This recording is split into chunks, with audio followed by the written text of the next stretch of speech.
Ramai orang akan tanya, selepas kita mula kerja, nak beli rumah dulu atau beli kereta dulu?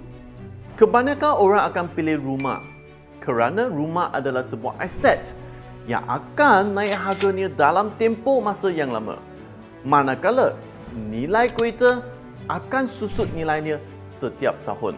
Tetapi pada pandangan saya, walaupun nilai kereta akan turun setiap tahun, sekira ianya digunakan untuk mencari duit, seperti sebagai kereta taksi, Grab, e-hailing dan sebagainya, janji ia dapat membantu anda untuk menjana lebih pendapat.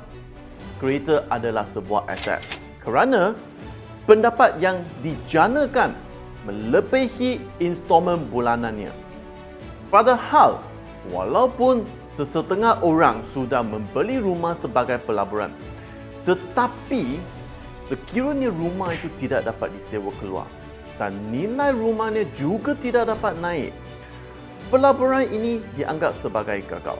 Pelabur terpaksa membayar installmen dan interest bertahun-tahun lamanya untuk rumah itu. Oleh itu, beli kereta dulu atau beli rumah dulu, dua-dua dapat membantu kita menjana pendapatan sekiranya kita dapat merancang dengan baik. Apa pendapat anda?